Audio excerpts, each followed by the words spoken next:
Ok, iniciamos a grabar la sesión, entonces lo repito rapidísimamente. Solamente comentábamos dentro de la ficha de identificación del paciente, ya sabemos que pues vamos a identificar su ocupación, sus datos, su nombre, su edad, etcétera, ¿no? Y dentro de los antecedentes heredofamiliares, les comentaba yo que si hay antecedentes de delitos en la familia, hay una predisposición familiar y hasta cierto momento genética de que otras personas de la misma familia generen o produzcan litos, pero no es una característica que se herede como tal. La insuficiencia renal, dependiendo de la causa, también es importante. No todos los tipos de insuficiencia renal cobran relevancia cuando lo desarrolla algún familiar. La insuficiencia renal que se desarrolla como consecuencia de enfermedades crónicas como la diabetes o la hipertensión, pues es importante porque tiene que ver con la diabetes y la hipertensión y esas sí propiamente son hereditarias, pero no la complicación de la insuficiencia renal. O sea, la insuficiencia renal pues es una complicación de las enfermedades que obviamente va a depender del control, del bueno o mal control que el paciente se hereden enfermedades, sino se heredan malos hábitos. Y obviamente los mismos malos hábitos, pues puede llegar a tener las mismas complicaciones de estas enfermedades. Pero la insuficiencia renal secundaria a hipoplasia renal, esa sí tiene un componente más de tipo hereditario. Si en la familia hay personas con hipoplasia renal que desarrollaron insuficiencia renal, eso sí puede llegar a heredarse. Por el siguiente renglón ponemos la hipoplasia renal solita como un antecedente heredofamiliar importante. Y bueno, ya comentamos de la diabetes y la hipertensión, principalmente por enfermedades que con mayor frecuencia nos van a condicionar una insuficiencia renal como complicación. Los antecedentes personales no patológicos del paciente también los mencionaron ustedes muy bien en sus casos. Tenemos que ver lo que ya les he comentado, ¿no? El tabaquismo es factor de riesgo para todas las enfermedades. El alcoholismo, entre comillas, el alcoholismo no es un factor de riesgo importante para problemas renales u urológicos, es más para problemas de tipo hepático, pero pues obviamente va a disminuir la calidad de vida del paciente. Y pues bueno, este hay que conocerlo. La dieta, principalmente la dieta que predisponga a un descontrol de glucosa, de colesterol, de triglicéridos, hiperuricemia, o sea, ácido úrico elevado. El ácido úrico y el colesterol son de los elementos que más nos van a determinar la formación de litos, ¿no? Las piedras casi siempre son producto de pues una aglomeración de diferentes sustancias. El ácido úrico es una de ellas, el colesterol también, el calcio también. Entonces, pues aquí habrá que ver, igual, ¿no? Dieta alta, por ejemplo, en sodio nos puede predisponer también a formación de cálculos. Aquí tenemos en la imagen, por eso ponemos todos esos tipos de bebidas altas en sodio, que pues también son importantes para considerar en la formación de litos y también en la disminución de la función renal. Se ha visto que un factor predisponente muy importante para insuficiencia renal, principalmente crónica, ¿no? Pero la insuficiencia renal crónica como tal, como enfermedad, no es algo que vayamos a abordar en este tema, que vamos a ver las enfermedades agudas, pero el momento de agudización de la enfermedad, es decir, pueden pasar 10 o 15 años en que un paciente va disminuyendo su función renal y eso no es motivo de esta plática, pero en el momento en el que ya tiene datos de síndrome urémico que ya requiere diálisis en agudo, en ese momento se vuelve una urgencia y sí es tema de esta plática. Entonces, en ese sentido sí la tenemos también que mencionar. Entonces, el consumo crónico de este tipo de bebidas, principalmente porque es el que más se consume, el refresco de cola, predispone de forma muy importante a el desarrollo de insuficiencia renal crónica terminal, o sea, que requieren tratamiento sustitutivo. Muchos de los pacientes que vemos en diálisis peritoneal o en hemodiálisis, no todos tenían una enfermedad crónica, la gran mayoría sí, y obviamente pues eso lo complica. Muchos de ellos tenían diabetes o tienen diabetes e hipertensión o solamente diabetes o ninguna, pero consumían Si no grandes cantidades, por lo menos de forma constante, o sea, diario, refresco de cola y eventualmente terminan en insuficiencia renal. Entonces es un factor muy importante.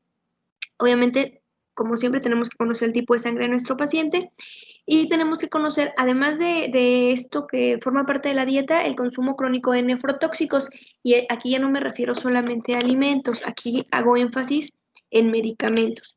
Medicamentos nefrotóxicos tenemos un montón, pero de los más importantes y que se utilizan, digamos, de forma más cotidiana, tenemos antibióticos del tipo de los macrólidos y los aminoglucósidos que tienen un factor nefrotóxico, principalmente en etapa pediátrica. Entonces ahí en los pacientes pediátricos hay que tener cuidado qué tipo de antibiótico vamos a recetar y a qué dosis, porque pueden llegar a ser tóxicos para el riñón.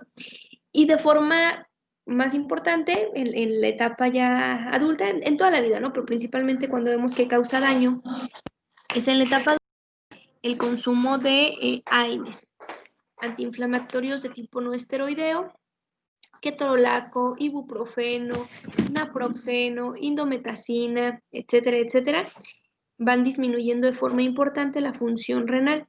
Entonces, pacientes que presentan enfermedades crónico-degenerativas, osteoartrosis degenerativa, por ejemplo, que se quejan de dolor de las rodillas, de los hombros, de la cabeza, del cuello, de la espalda. Esto se relaciona mucho además con sobrepeso, obesidad y que además de eso consumen por las mismas molestias de forma crónica AINES, pues llegan a tener obviamente un deterioro importante de la función renal y se agrega a sus enfermedades la insuficiencia renal crónica.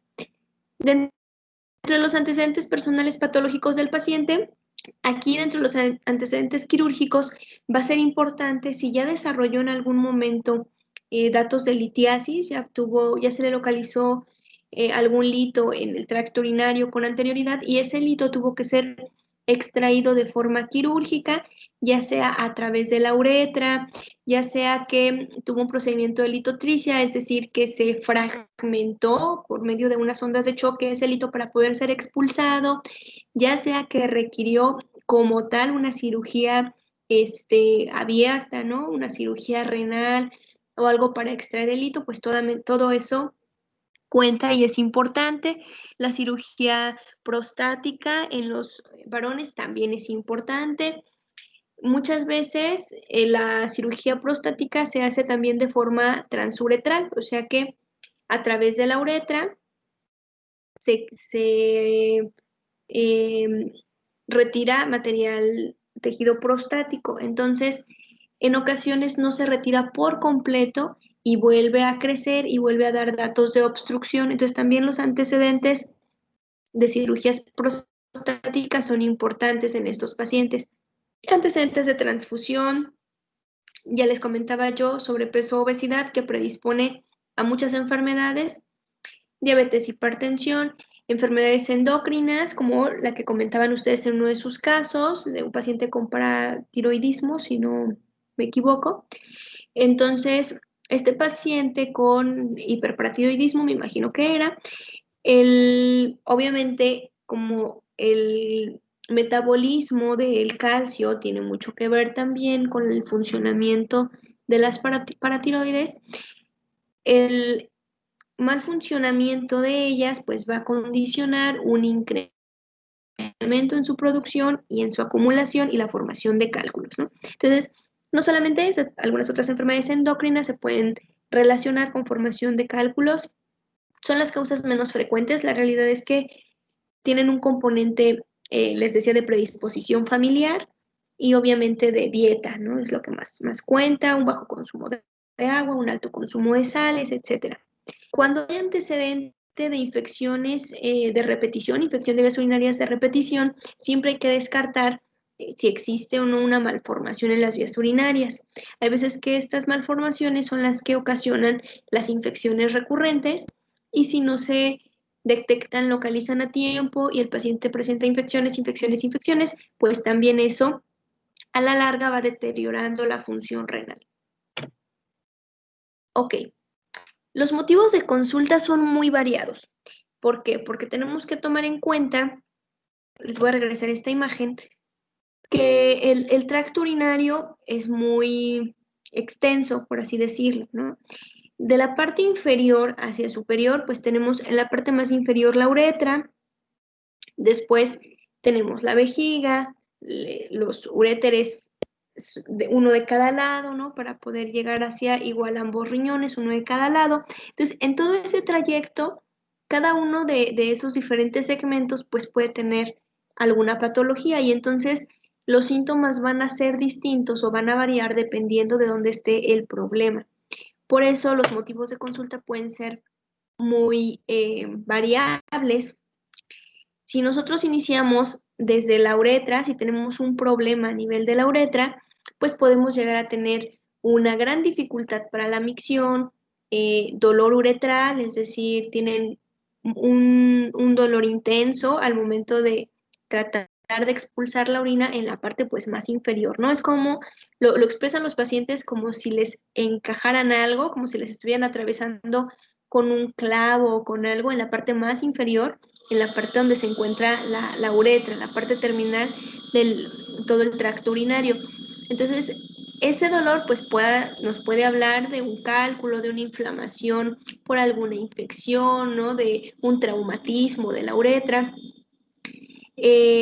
La hematuria, que les comentaba yo hace rato, es de las características más importantes porque la hematuria nos puede hablar de una alteración prácticamente en todo el tracto urinario, ¿no? O sea, la hematuria obviamente, entre más eh, fresca sea la sangre, por así decirlo, o sea, si es tal cual un sangrado, gotas de sangre así rojo, rutilante, pues nos habla de una afección más inferior, ¿no? O sea, puede ser que sea tal cual la uretra la que esté sangrando, puede ser que venga de más arriba la sangre y que ya salga como mezclada con la orina, que la orina venga pigmentada con sangre. Entonces puede haber hematuria en todo el trayecto del tracto urinario. Obviamente, entre más arriba venga, pues va a venir como que con características diferentes, más diluida, cambia la coloración de la orina, a menos que sea un sangrado muy importante, y entre más inferior, pues va a ser tal cual sangre fresca, ¿no? La retención aguda de orina, por ejemplo, nos habla más de un problema eh, por debajo de la vejiga, ¿no? Puede ser un problema en la vejiga o ya en la uretra y en el caso de los varones en la próstata. Porque voy a poner esta imagen.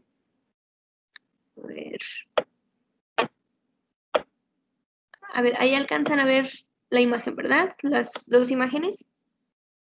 Sí, doctora. Ok. Sí, doctora. Entonces quiero que vean también que aquí va a depender de si el paciente es mujer o es hombre. ¿Por qué? Porque las características del tracto urinario van a ser distintas. Propiamente el tracto urinario tiene las mismas partes, pero de diferente longitud en la parte inferior, porque la uretra de la mujer es mucho más corta que la uretra del hombre. Entonces, obviamente la uretra del hombre, como se elonga en todo el trayecto del cuerpo del pene, pues es más larga, más pronunciada. Y la uretra en la mujer, pues solamente va a ser el trayecto de donde termina la vejiga a donde se encuentra el meato urinario, no hay una elongación de la misma, entonces es mucho más corta. De ahí en la parte superior, en la mujer inmediatamente se encuentra la vejiga y en el hombre hay, digamos, todavía es parte de la uretra, pero antes de la vejiga se encuentra la próstata. Entonces, en los hombres puede haber problemas obstructivos por un aumento en la próstata, un crecimiento de la próstata, ya sea por hiperplasia, ya sea por una tumoración, ya sea por una infección, porque esté inflamada solamente, pero ese aumento en el tamaño de la próstata puede llegar a obstruir la salida de la orina y causar retención aguda de orina. Retención aguda de orina nos referimos que la vejiga se va llenando, llenando, llenando y no se puede vaciar. El paciente llega, ustedes lo observan y llega con un globo vesical, como si fuese un embarazo, por así decirlo, o sea, llegan así con tal cual el aumento de volumen como si fuese una pelota. Y dependiendo de la cantidad de orina que tenga, ustedes lo palpan y se puede palpar duro, indurado, incluso como si fuese un tumor. O puede ser que no esté tan pétreo, ¿no? Tan duro.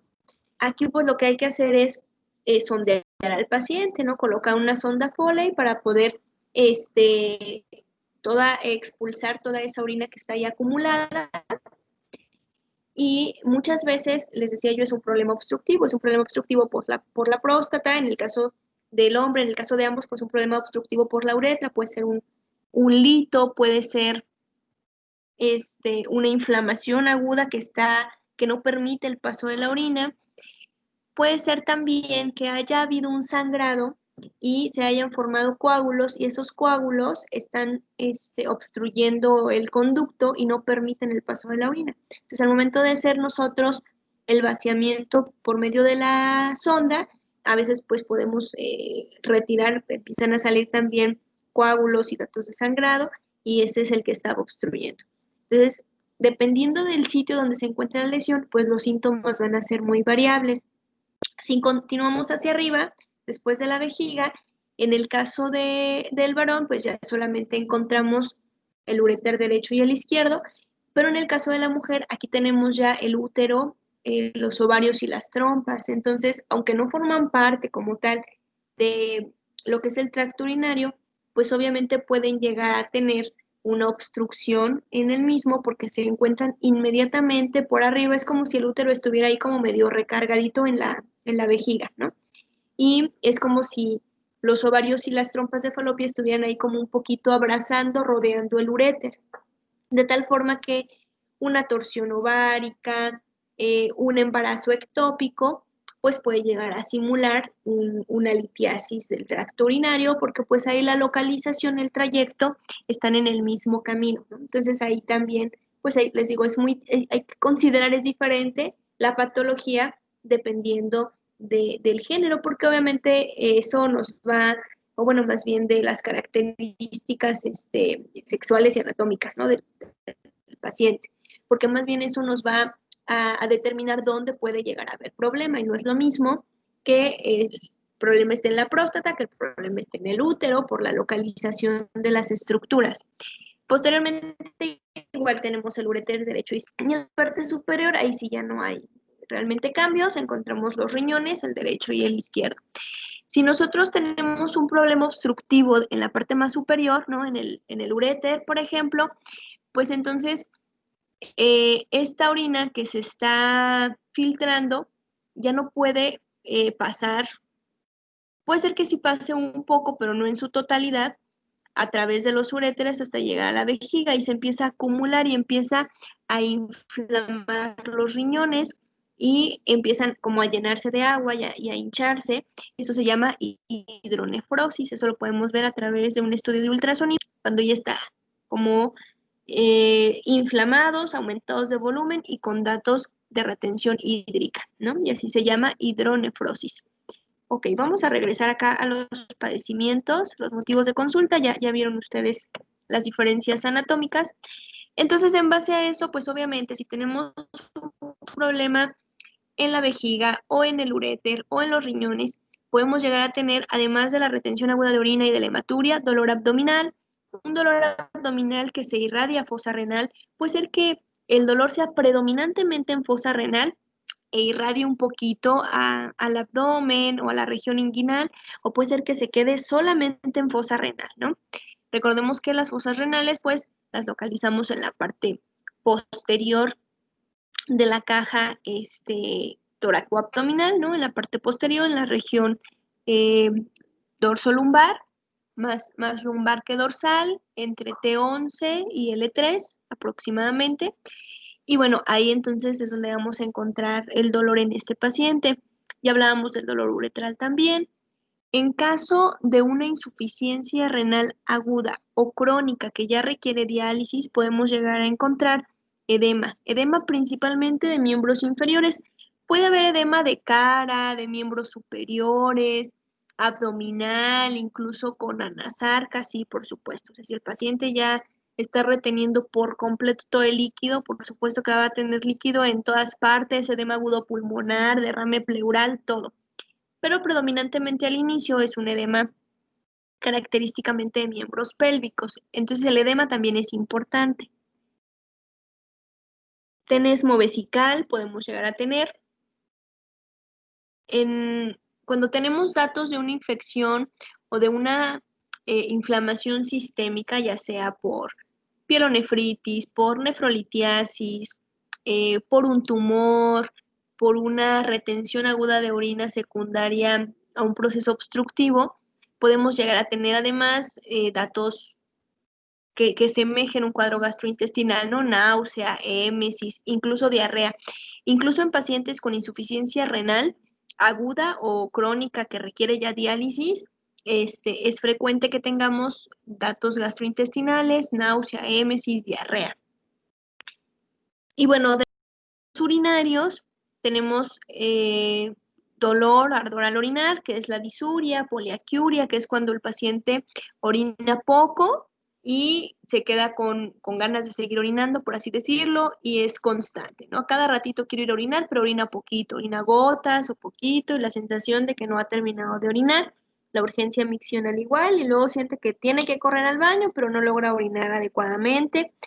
Y por el contrario, también podemos llegar a tener pacientes con incontinencia urinaria, datos de vejiga neurogénica, cuando es tanta ya la afección estructural o que está ya la orina, más bien la tan llena por algún proceso que no esté permitiendo que se vacíe adecuadamente, de forma refleja, de repente, ¡pum!, se vacía, ¿no? O sea, sin la capacidad de poder retener la orina y llegar al baño, presentan incontinencia.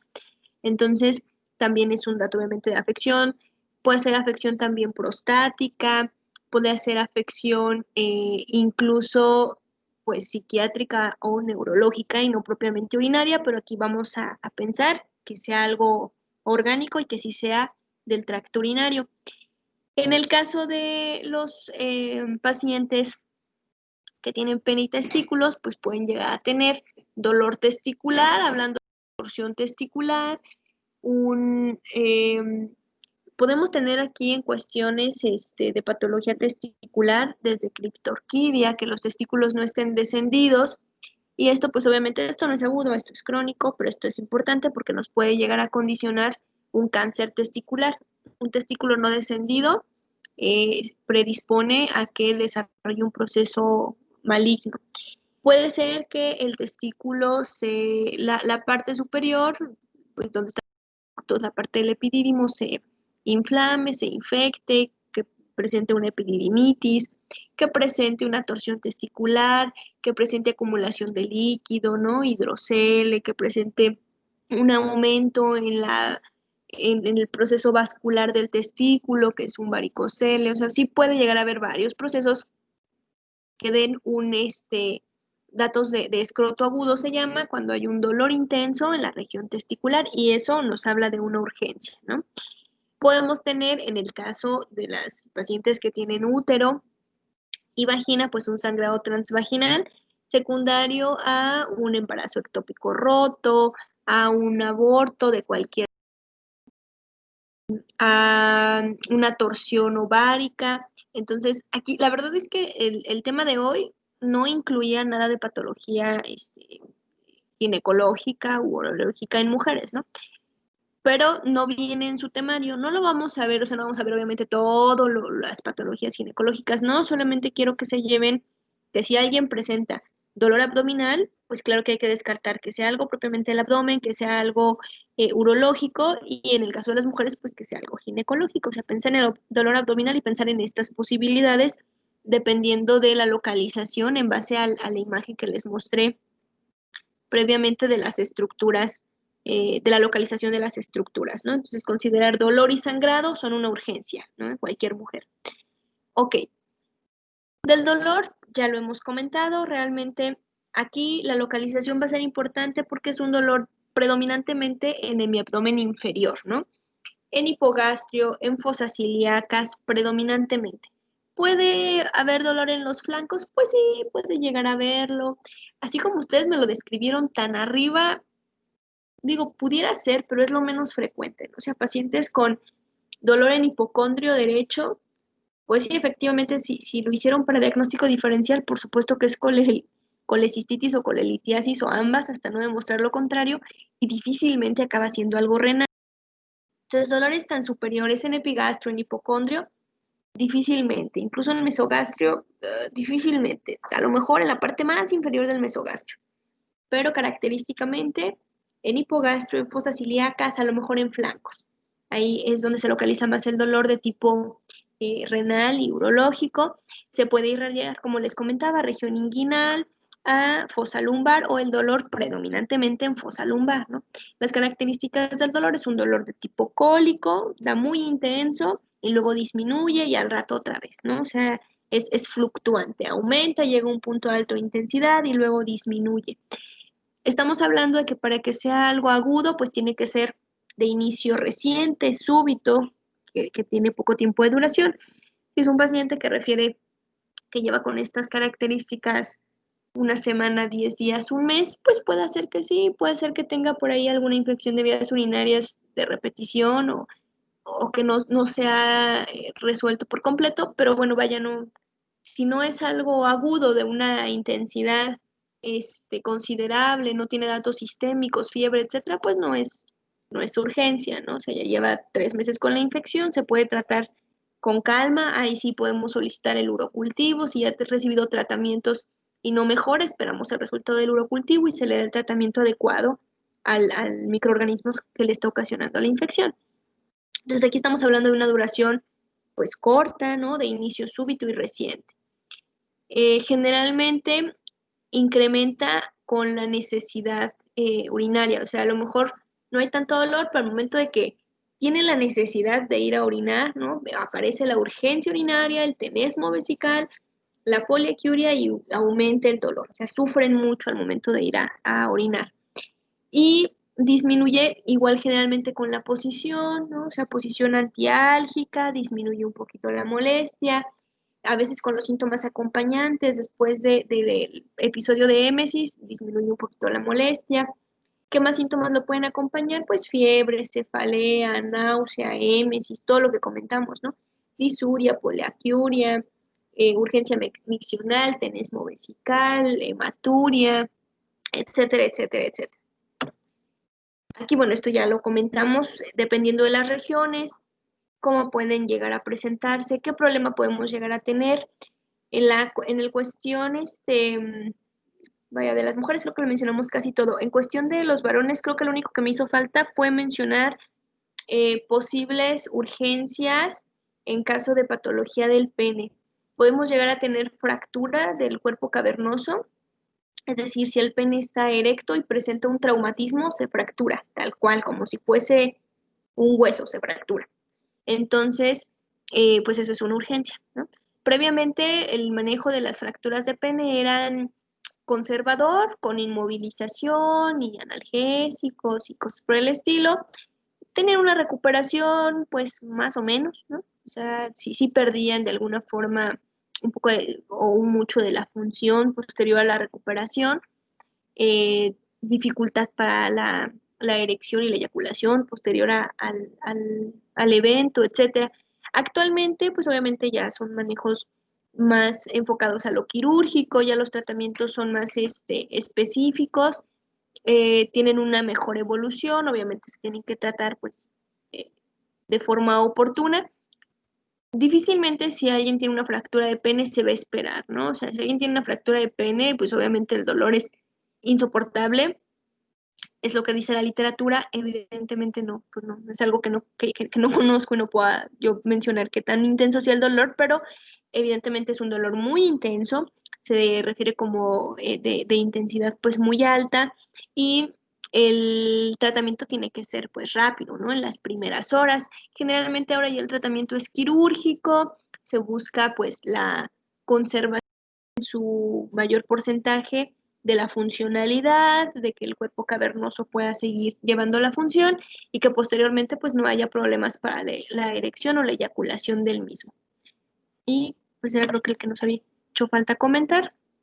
Dentro de la exploración física para estos pacientes, como le hemos comentado en todos los casos, los signos vitales son muy importantes. Ahorita que me presentaban ustedes sus casos, por ejemplo, algo que hacía la diferencia, que se los comenté, era la temperatura, ¿no?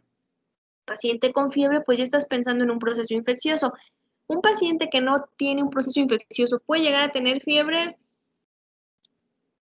Sí, o sea, en medicina no hay siempre y no hay nunca, ustedes lo saben. Pudiera llegar a ser.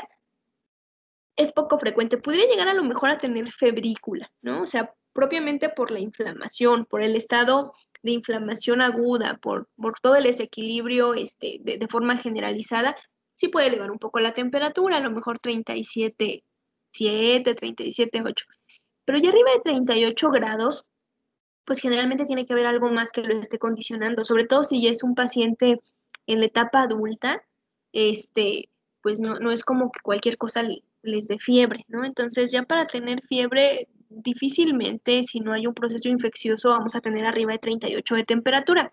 Ahí pues habría que buscar, ¿no? Descartarlo, eh, si ver por lo menos el examen general de orina, la parte del sedimento, cuántos leucocitos hay, cuántas bacterias, cuántos eritrocitos, cuántas células epiteliales, etcétera, para pues poder tomar a lo mejor una decisión, pero difícilmente a lo mejor hay fiebre sin un dato de infección.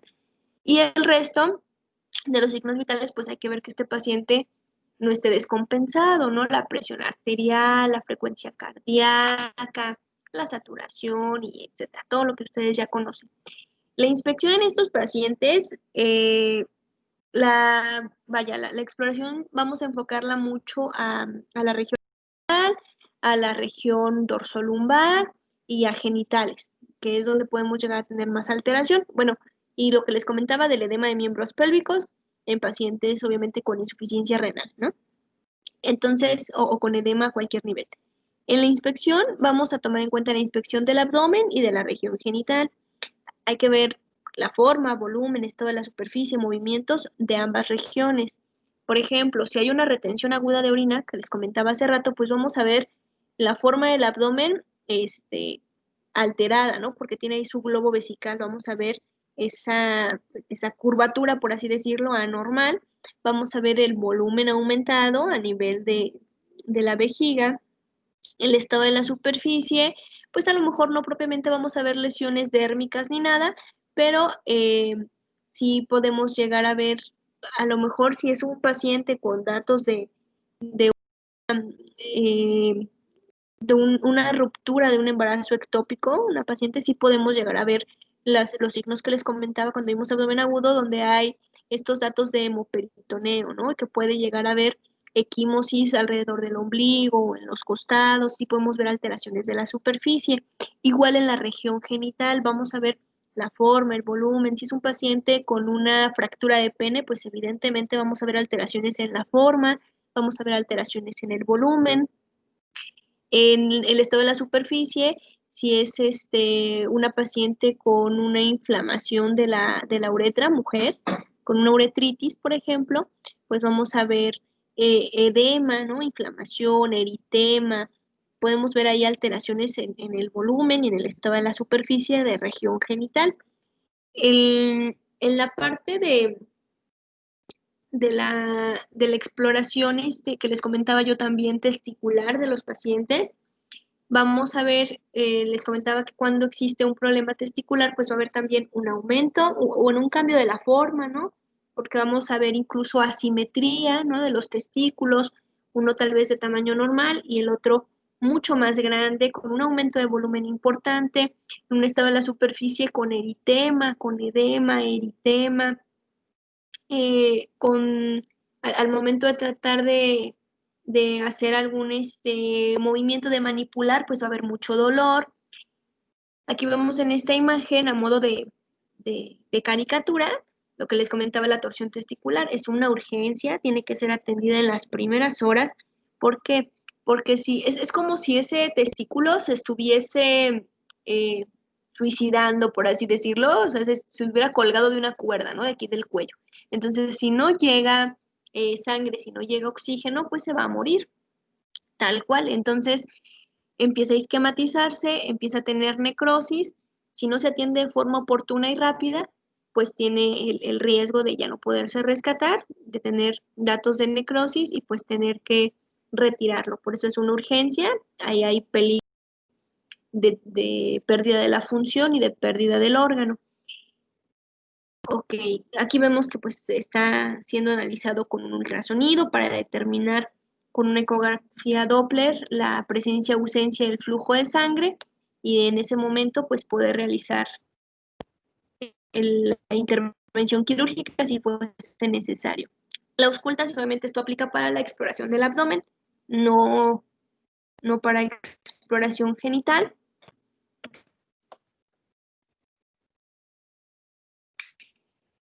En la palpación, así como lo comentamos, en general para abdomen, vaya, aquí vamos a realizar la exploración completa del abdomen que habíamos mencionado cuando vimos enfermedades gastrointestinales, ¿no? De forma simétrica y con ver la consistencia del abdomen, la resistencia, si hay presencia de tumores, si vemos, por ejemplo, pues un aumento importante del volumen de la vejiga, una retención aguda de orina, pues aparentemente, les digo, a veces pareciera un tumor, ¿no? A lo mejor es solamente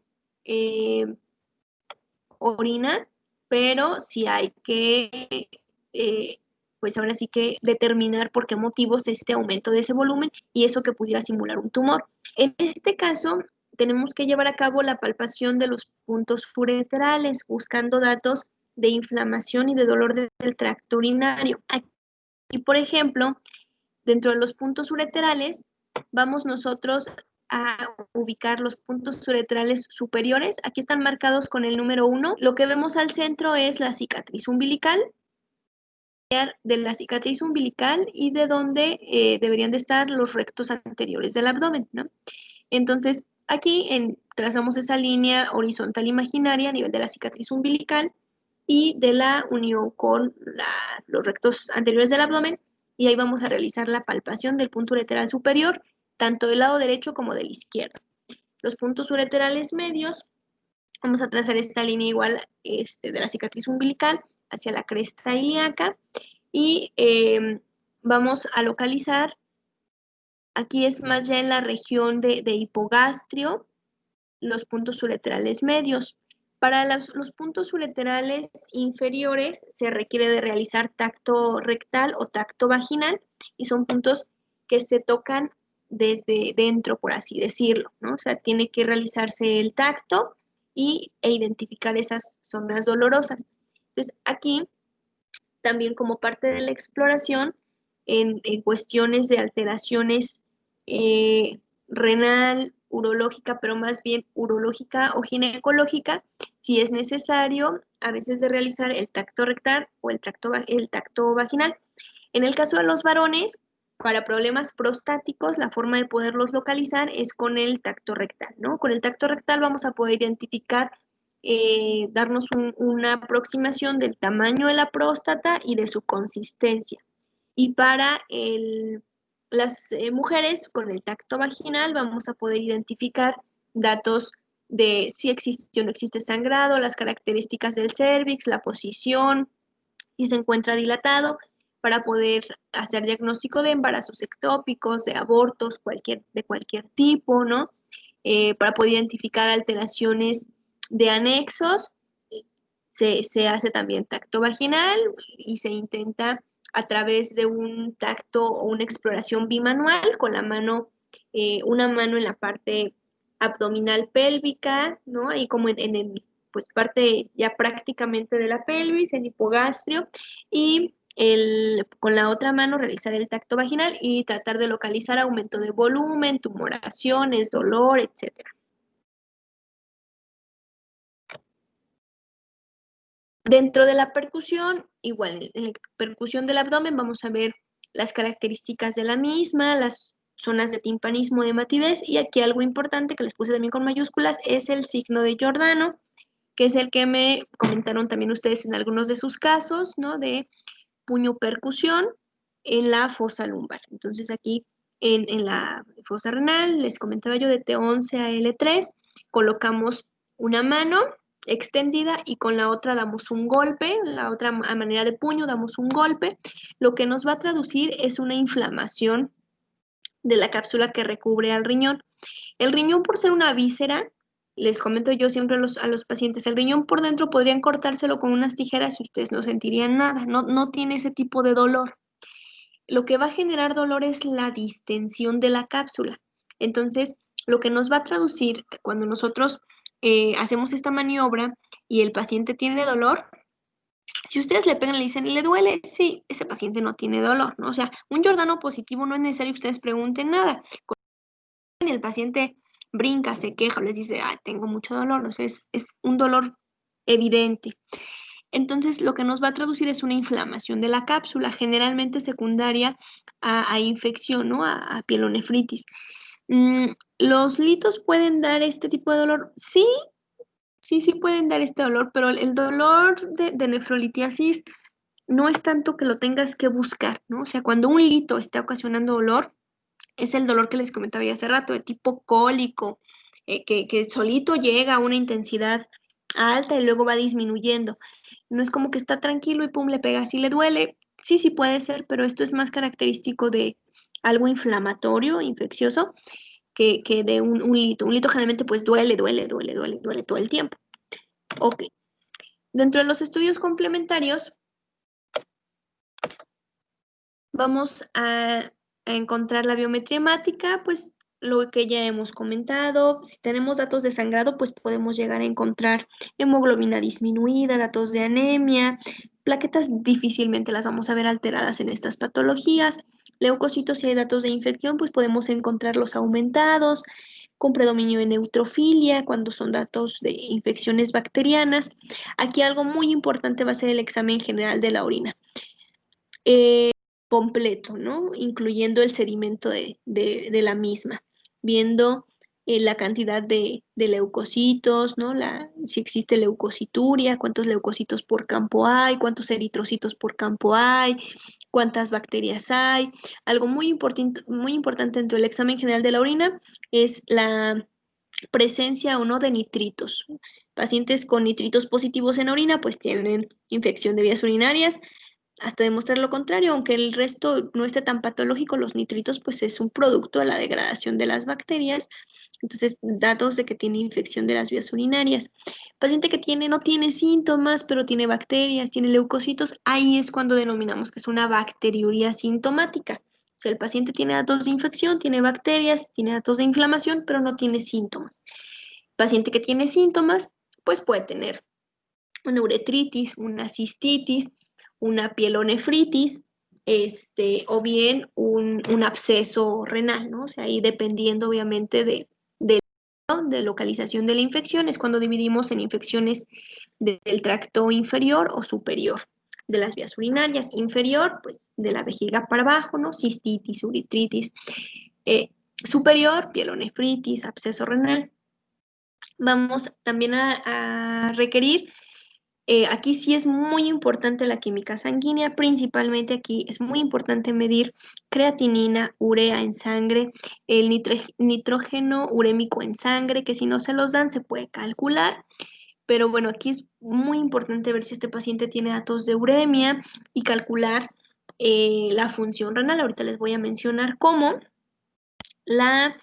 Si vemos con las pruebas de sangre y de orina, que a lo mejor en el examen general de la orina tiene datos de proteinuria, ¿no? De que está arrojando proteínas a través de la orina, y en el examen de la clínica sanguínea vemos creatinina elevada, pues estamos pensando en una disminución del filtrado glomerular en este paciente, una pérdida de la función renal.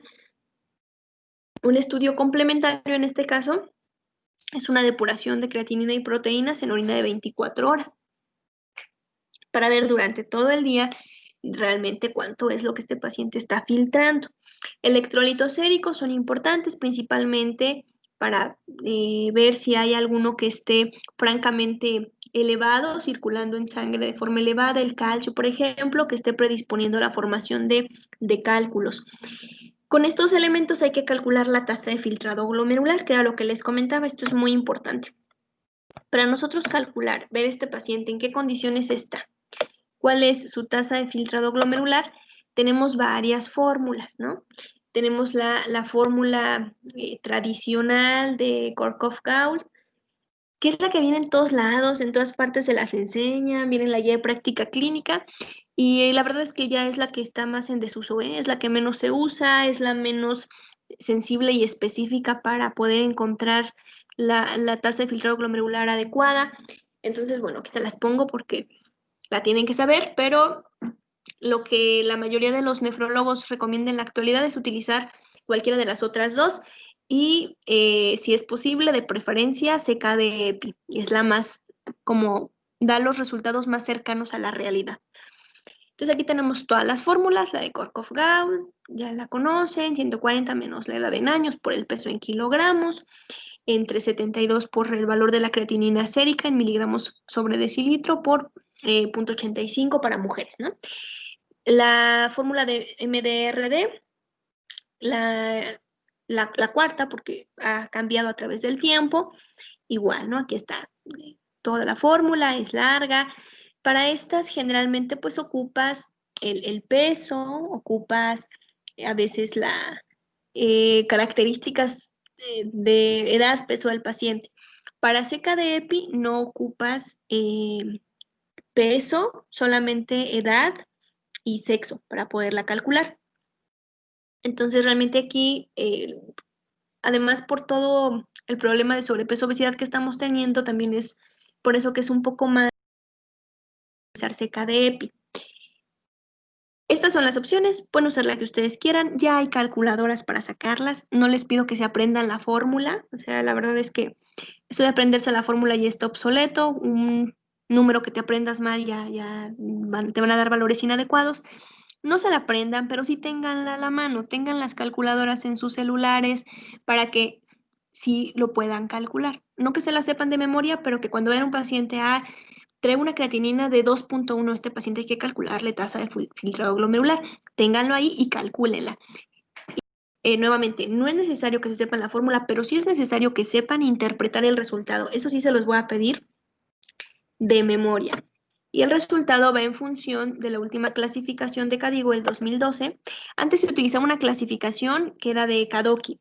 Igual Kadoki está en desuso, ya no se usa, por favor, no me hagan referencia de valores ya con Kadoki. Si se fijan, KDIGO ya es incluso vieja, es desde el 2002, entonces pues Kadoki más, ¿no? Es en base a la última clasificación de KDIGO. Dependiendo de cuál haya sido su resultado de la tasa de filtrado glomerular con cualquier fórmula que hayan utilizado, así se clasifican. Grado 1 es normal o elevado dependiendo del resultado, mayor o igual a 90 mililitros por minuto por superficie corporal. El grado 2, que se considera ligeramente disminuido, es de 60 a 89, grado 3 de 40 grado 3 se divide en A y en B, ¿no? O sea, el grado 3 va desde el 59 hasta el 30. Entonces, ahí se divide en A, 3A de 45 a 59, 3B de 30 a 44. El grado 4, ya gravemente disminuido, es menor a 30 y hasta 15, ¿no? De 15 a 29. Y lo que ya consideramos grado 5, fallo renal, insuficiencia renal crónica terminal, que requiere tratamiento sustitutivo, menor a 15. Menor de 15 mililitros sobre minuto sobre superficie corporal, este paciente requiere tratamiento de diálisis de forma aguda. Son los pacientes que les comento que sí, son una urgencia, ¿no? O sea, llega un paciente con 3.5 de creatinina, o bueno, así exagerando, le llega un paciente con 9 de creatinina, dicen, le hacen el cálculo de su tasa de filtrado glomerular y le sale de 5. Este paciente se va a urgencias, es un paciente que requiere diálisis ya, ¿no? Que seguramente viene con datos de síndrome urémico, que puede llegar a tener encefalopatía urémica, que lo comentábamos la vez pasada en neuro. Es un paciente que corre peligro su vida en este momento. Entonces, esa sí es una urgencia y tiene que recibir tratamiento sustitutivo inmediato, ya sea con hemodiálisis o con diálisis peritoneal. No solamente depende del filtrado glomerular la función del riñón, también hay que ver si está teniendo datos de proteinuria, ¿no? Si está, aquí se le denomina albuminuria, si está teniendo esta pérdida de proteínas menor a 30, de 30 a 300 o mayor a 300, se clasifica igual en ligeramente elevada, moderadamente elevada y gravemente elevada. Okay. Dentro de los estudios de gabinete, a través de una radiografía simple de abdomen de pie decúbito en pacientes con dolor abdominal, sí puede llegar a observarse un lito, si es que este paciente tiene un lito, siempre y cuando el lito pues tenga calcio, ¿no? Entonces el calcio lo podemos ver sin problema en las radiografías. Si es un lito que predominantemente tiene a lo mejor colesterol o de ácido úrico, pues no necesariamente se observa. Generalmente los estudios de elección para problemas urológicos y renales y ginecológicos, pues es el ultrasonido. El ultrasonido renal bilateral, el ultrasonido pélvico para ver útero y anexos, el ultrasonido prostático en su caso. Entonces, realmente el ultrasonido y buscar, ¿no? O sea, si hay alguna normalidad en todas estas estructuras. De forma complementaria, cuando no es suficiente o no se puede delimitar el tamaño del lito o a lo mejor es un tumor y requiere de estudios más a fondo, pues sí podemos llegar a requerir la tomografía o la resonancia, pero predominantemente en esos pacientes el ultrasonido es el estudio de elección. Aquí vemos en este ultrasonido, es un riñoncito y ahí donde tiene la flechita, eso que se ve, pues más claro, ¿no? Por así decirlo, que es hiperecogénico, es el hito, ¿no? La piedrita. Ok, bueno. Luego, diagnósticos diferenciales, pues tenemos un montón dependiendo del sitio anatómico, ya se los dije, tenemos problemas de la uretra, de la vejiga, de los uréteres, de los riñones, de la próstata, de los ovarios, etcétera, ¿no? Del pene. Entonces, pues obviamente los diagnósticos diferenciales son un montón. De lo más importante es dolor abdominal, entonces podemos pensar en litiasis, ¿no? Nefrolitiasis, ureterolitiasis, un lito en cualquier parte del trayecto urinario. Infección de vías urinarias, ya sea en la parte alta, ya se los comenté, pielonefritis, absceso renal, en la parte baja, uretritis, cistitis, insuficiencia renal aguda, insuficiencia renal crónica terminal con urgencia de diálisis, que cursan con síndrome urémico, incontinencia urinaria secundaria trauma, un paciente que tuvo un accidente automovilístico, que venía aguantándose de ir a orinar, traía la vejiga llena, puede tener estallamiento de vejiga o lesión vesical y tener incontinencia urinaria secundaria a un trauma. Nefrótico y nefrítico, hay que considerarlos siempre como diferencial, aunque realmente estos no les hablé muy a fondo porque estos son más de tipo crónico, ¿no? O sea, no te dan como tal una urgencia o datos así de súbitos, de síntomas urinarios súbitos que requieran atención inmediata, no, generalmente esto se estudia despacito en la consulta externa de forma crónica. De todas formas, aquí les puse una imagen con las principales diferencias del síndrome nefrótico y el nefrítico, ambos con pérdida de proteínas por la orina, ¿no? Que es la característica, digamos, en común, pero obviamente pues hay ciertas características que los distinguen y las causas pues son distintas. Estos tienen que ver más con las enfermedades de tipo cuyo diagnóstico es anatomopatológico, ¿no? O histopatológico. El diagnóstico es por biopsia, ¿no? Se tiene que biopsiar el riñón, quitar un pedacito, mandarlo a estudiar y ver cuáles son las características histopatológicas que presenta para el diagnóstico, ¿no? Datos de los diferentes tipos de glomerulonefritis, glomerulopatías. Estas son enfermedades pues más de tipo crónico, pero bueno, hay que conocerlas y hay que tenerlas en mente por si llegaran a dar una exacerbación aguda con pérdida importante de proteínas, a lo mejor hematuria, ¿no? La hematuria, les comentaba, siempre es una urgencia hasta ver cuál es la causa. Más diagnósticos diferenciales, diagnósticos de tipo testicular y ginecológico, ¿no? Entonces, por ejemplo, les decía yo esta imagen donde podemos tener criptorquidia con el testículo elevado hacia el abdomen, hidrocele con contenido líquido, retención hídrica alrededor del testículo, varicocele con aumento de la vasculatura, orquitis, que es propiamente una inflamación del testículo. Acá esta estructura que se ve por como si fuera el cabello del testículo, por así decirlo, encima de él, es el epidídimo, ¿no? Entonces podemos tener igual epididimitis, podemos tener inflamación de cualquier estructura del pene, ¿no? Balanitis, etcétera. Difícilmente son una urgencia, ¿no? El hidrocele puede ser que sí, el varicocele puede ser que sí, la orquitis puede ser que sí, la torsión testicular evidentemente sí, ya lo comentamos. Y por parte del otro lado, pues igual la torsión ovárica evidentemente es una urgencia, embarazo ectópico evidentemente es una urgencia, el aborto, si tiene una... puede haber un aborto espontáneo y la paciente ni cuenta se da, piensa que es su regla y ya.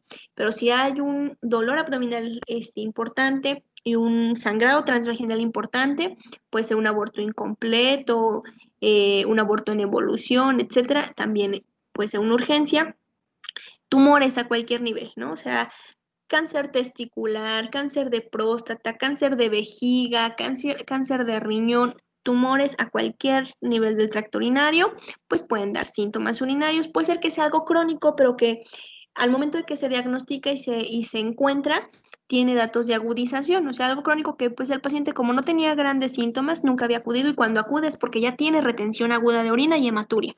Entonces, pues ahí sí requiere la atención inmediata. Da enfermedades prostáticas, ¿no? Desde prostatitis, por infecciones, por gonorrea, por ejemplo, hiperplasia prostática, hasta cáncer de próstata, que pueden generarnos la retención aguda de orina, que ya habíamos comentado previamente, fractura del pene, también ya lo comentamos. El manejo inicial dentro de las medidas generales en estos pacientes, dependiendo del cuadro, igual la hidratación, ¿no? Oral, intravenosa. Aquí la hidratación puede estar restringida si se trata de una insuficiencia renal con retención hídrica. Si vemos que el paciente llega con edema, 3 cruces de miembros pélvicos, pues no le vamos a pasar 1 litro de solución en 30 minutos, ¿no? Porque lo vamos a encharcar más.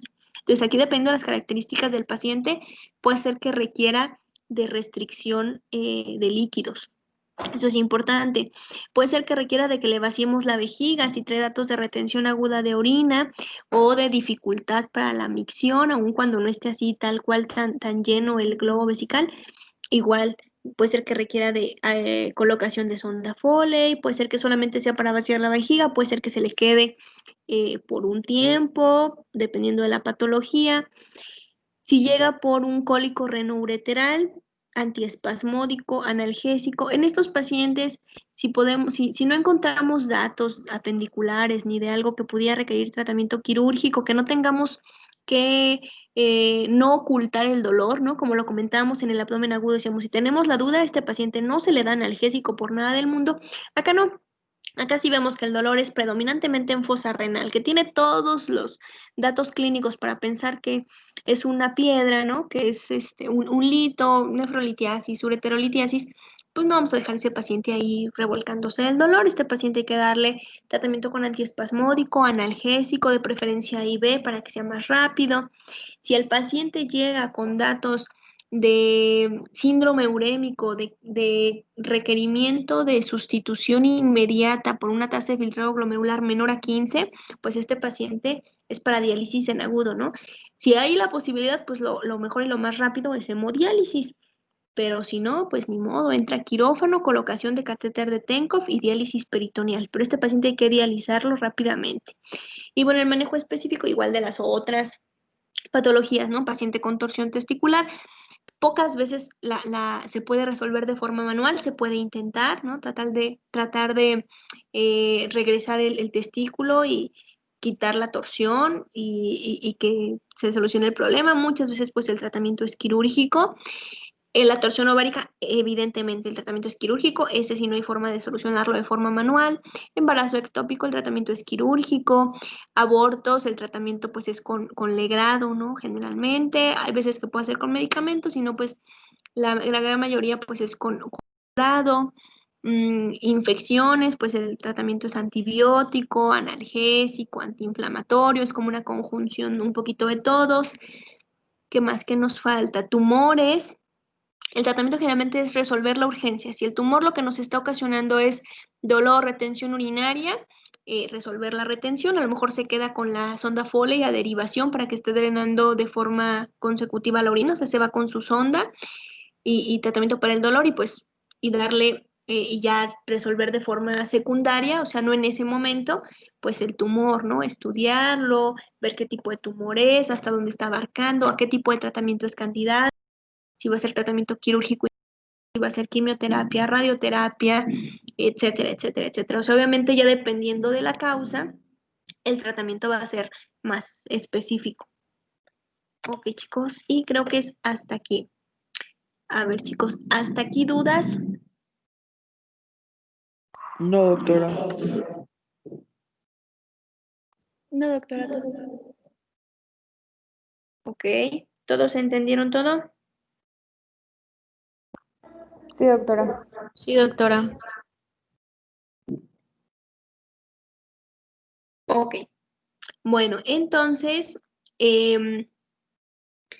no sean malitos, suban por favor aquí a los archivos de Teams sus casos clínicos, los que han construido en el transcurso de estas semanas, creo que han sido 3, si no mal recuerdo, 3 o 4, para que los podamos tener en plataforma. Por el día de hoy todos tienen asistencia porque el problema pues no fue de ustedes, fue de mi conexión, entonces por hoy todos tienen asistencia y nos vemos el próximo lunes, ¿sale? Sí, Gracias, doctora, doctora. gracias. Gracias, Doctora, doctora. bien, Buen día. doctora, que tenga bonita semana. Gracias. Gracias, doctora. Gracias, doctora. Bye, bonita semana.